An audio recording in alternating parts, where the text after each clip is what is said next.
अस्सलाम वालेकुम दोस्तों, ड्रामा से चालबाज इंतहाई दिलचस्प मोड़ पे पहुंच चुका है, जहां आयजा को उसके किए हुए गुनाहों की सजा इस सूरत में मिली है कि असद ने उसका हाथ पकड़ के उसे घर से बाहर निकाल दिया है।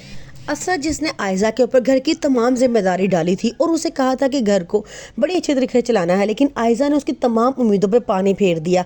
इस बात का उसे बहुत अफसोस है। वो कहता है कि अब मैं किसी से नज़रें मिलाने तक के काबिल नहीं रहा, क्योंकि जिस तरह मुझे आयजा कहती रही मैं वैसा ही करता रहा, क्योंकि मेरा ख्याल था कि वो घर को बड़े अच्छे तरीके से जोड़ के रखेगी, लेकिन उसने ऐसा नहीं किया। उसने वही किया जो 25 साल पहले उसकी मामा ने हमारी मामा के साथ किया था। आयजा अपना अब तमाम गुस्सा अपनी मामा के ऊपर निकालती है और उन्हें बड़ा बुरा कहती है और कहती है कि सब कुछ आपकी वजह से हुआ है। मैंने जो कुछ किया है इस सब में सजा की हकदार आप हैं, क्योंकि आपने मुझे ये तरबियत दी थी। और माँ ही बेटियों को सिखाती हैं कि उन्होंने आगे जाके क्या करना है, और अब सब कुछ आप ही ठीक करेंगी। ये कह के जब वो कमरे में जाती है तो अनाया उसे रोकती है और हंसती है।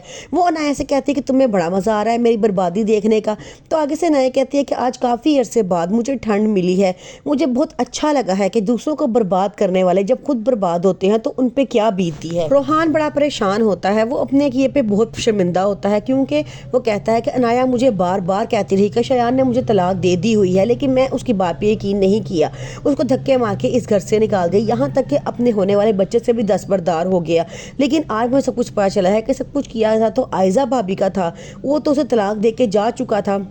अब शायान भी रोहान को तलाक के कागजात भेज चुका होता है, जिससे उसको इस बात पे यकीन आ चुका होता है कि मेरी बीवी इनोसेंट थी और मैंने उसके साथ गलत किया है। लेकिन अब अनाया बिल्कुल भी उस घर में वापस आने के लिए तैयार नहीं है, क्योंकि उसका कहना ये है कि मैं तुम्हारे आगे बहुत रोई थी और बहुत इल्तिजाएं की थी और कहा था कि DNA ना करवाओ और मेरी बात पे यकीन कर लो, लेकिन तुम नहीं माने और तुमने यहाँ तक कह दिया कि मैं अपने बच्चे से भी दस्तबरदार हो जाऊँगा अगर तुमने मेरी बात मान ली। तो अब मैंने तुम्हारी बात मान ली है, इसलिए अब तुम पे, मेरे पे और मेरे बच्चे पे तुम्हारा कोई हक नहीं है। अभी भी आयजा का गरूर नहीं टूटा होता। वो अनाया से बड़ी बदतमीजी करती है और उसे कहती है कि सब कुछ मैंने सिर्फ तुम्हारे लिए किया।